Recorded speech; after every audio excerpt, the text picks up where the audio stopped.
Hi guys, what is up? It is Sophie. Welcome to a new video. Today I am going back to my roots and I'm doing a book video. If you didn't know, I did start off my channel doing book videos. As you can see, I have my own little personal library behind me, and today I thought I would recommend you guys some books to read during quarantine because, like I did in my last video, I recommended TV shows and movies. Something else that I've been spending a lot of time doing now that I have a lot of free time is reading. I honestly have mostly been rereading some of my old favorite books, so that is what a lot of the books on this list are going to be, as well as some ones that I've read recently that I just totally recommend. But yeah, these are kind of like a lot of different genres. I love my YA, I love my mystery thrillers.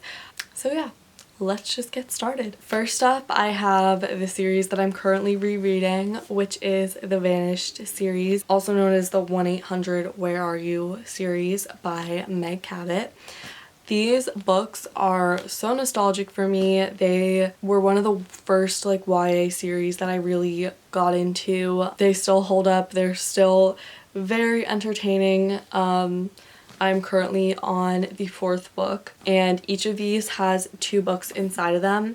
They weren't originally published as this, but this is like sort of the republished version. There's a total of 5 books in the series, and they go by quick. Like, you can read them very quick. These books follow a girl named Jessica who is struck by lightning and then wakes up with the ability to find missing people. She starts to realize that every morning she wakes up knowing the location of missing children on the back of her milk cartons. And so the series is her dealing with these like sort of powers, dealing with the FBI, dealing with murder cases, and just a whole lot. Every book is a little bit different, but I really enjoy this series and I'm having so much fun rereading them. Next up is one of my favorite books that I have read recently. I started it at the end of last year and finished it in like January. But it is the book Night Film, and this is by Marisha Pessl. I previously read one of her books and it was a YA book. This is just fiction mystery, but I really did not like her YA book. This book though, totally different. I loved it. This is really one of the best thriller murder mystery type books that I have read in a long time, and I read a lot of books like that. So that is saying something. This book is about the death of the daughter of a sort of notorious filmmaker whose movies have all become banned, and he sort of has just this cult following. His movies were just extremely dark, disturbing, so they were banned, and he's just very infamous. He lives in this estate in the middle of nowhere where he filmed and produced his movies, and yeah, his daughter basically is found dead, and this is sort of like the search for what happened to her. I'm not doing this summary justice, but honestly it's kind of good to go into this book not knowing that much because everything is just crafted so well. I can't recommend this more. It has a really interesting like visual element to it too. Just read this book if you like just dark mystery. You won't regret it. Okay, next up I have the book American Royals by Katherine Mcgee. This book I read over the summer. I got a copy of it at BookCon last year, but holy shit, this book, I loved it. If you like Gossip Girl, if you like just a lot of like drama, you will like this book. It is basically like America reimagined as a dynasty, and it follows the royal family, and there's just so much drama, plot twists. Overall, it's just a very fun, fluffy read. It centers around the children of the royal family who are in their like teens and like early 20s.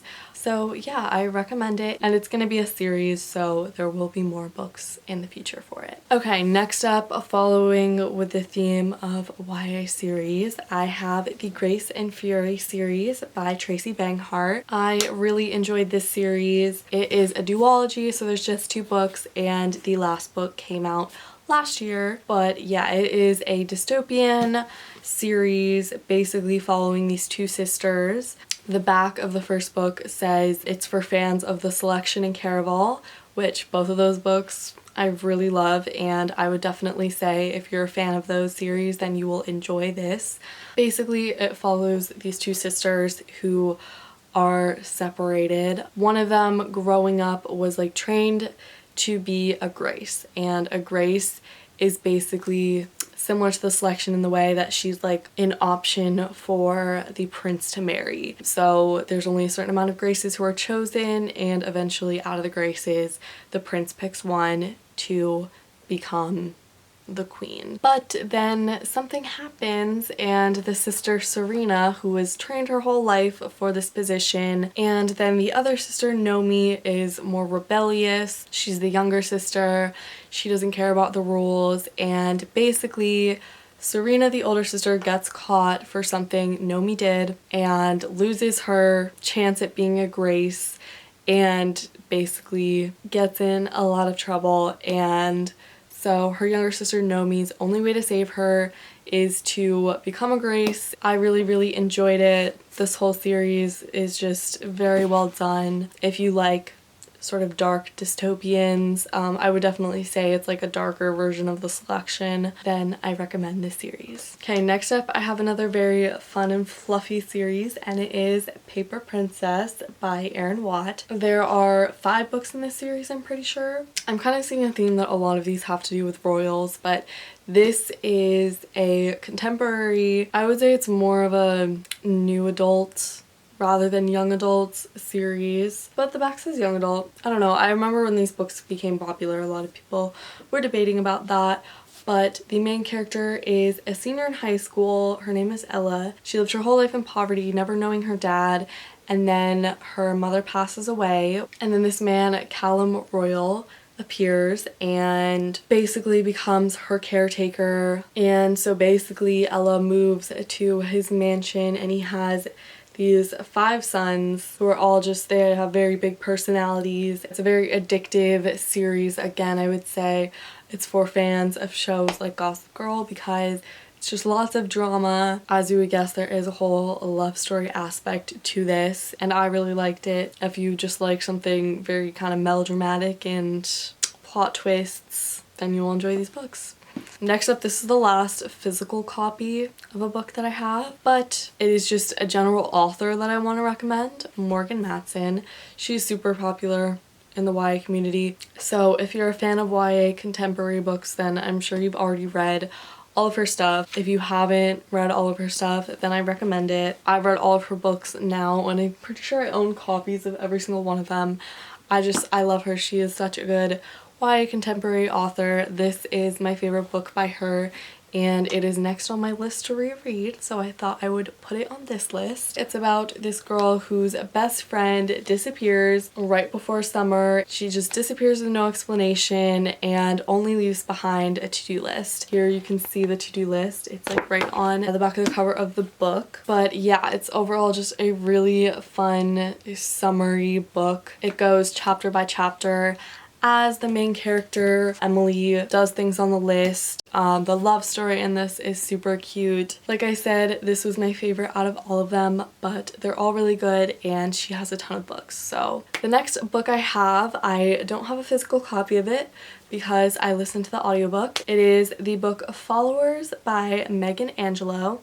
This book was so good. I listened to the audiobook about 2 months ago now, I guess, because I've been in quarantine for like a month and a half, but I listened to it right before quarantine started and everything. It takes place in this futuristic society where basically there's this group of people who live in this area and are basically filmed constantly for reality TV. Their entire lives are just live streamed. You know, people follow them. Their whole lives are dictated by the amount of followers, likes, and everything that their live streams of their lives are getting, and basically their whole lives are scripted. They're supposed to do certain things, marry certain people, have certain storylines that are all dictated to them by the production team. And I don't know, I just found the concept very, very interesting. It follows two perspectives from different time periods. So one of them is supposed to be like the current, you know, futuristic society, and it follows one of the biggest stars of the reality show when she finds out that her entire family life is a lie. And then the other perspective is from these two women who meet and formulate this whole plan to make one of them be this famous star and get her just a ton of followers and stuff. Everything connects in just a really interesting way. It is just a very, very good book. But yeah, this falls into like the fiction, science fiction category. Okay, next up I have just another general author recommendation, and it is Kara Thomas. She is my favorite YA author for thrillers. My favorite book by her is Little Monsters, but her other books are also amazing. I feel like now with the amount of thriller and mystery books that I read, I'm not always like surprised. I kind of can predict things. Or like a lot of just plots are reused, recycled, you know, and don't seem that like shockingly original. But her books always get me. If you've never read a book by her, I just recommend it. Go out and read one of them. I recommend Little Monsters, which I don't even know how to give a good plot summary of, because I feel like it's really hard to describe without giving away too much information. I feel like it's a good book to just go into it kind of blind. But basically it's about this girl who moves in with her father and starts this whole new life at this new school, but there's a lot of dark shit going on. The ending in all her books, just plot twist that you will not see coming. Okay, next up I have the book You by Caroline Kepnes. This is the book that inspired the Netflix show. I am such a big fan of the Netflix show. I thought it was so well done that I read the book and the second book after. The first and second book are fairly similar to the Netflix show. The first season and the first book are very, very similar, but the second book sort of takes its own path differently from the TV show, but in a good way. I thought both were very interesting. If you like the show or you haven't seen the show yet, just watch it, but read the books too, because I swear these books are just as good as the show, especially the first book. I mean, the first season was better too, but like just the whole voice of Joe is so well written and interesting. A quick little summary basically follows a main character, Joe, who works at a bookstore, and he meets this woman named Beck and basically becomes her stalker. And yeah, where things go from there is kind of crazy. But yeah, I just really, really enjoyed this book series. Okay, and last up on this list, I have another just general author recommendation, and it is Colleen Hoover. She is definitely very popular in the YA community again, but I wanted to throw her on here for maybe some people who don't read as much, who are looking for some book recommendations.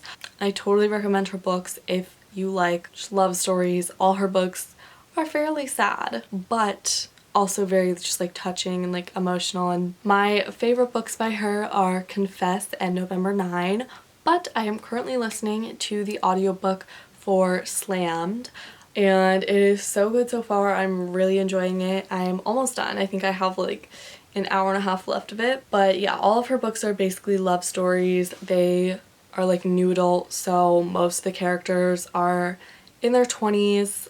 Some of the books are like early 20s, some of them are like later or 30s.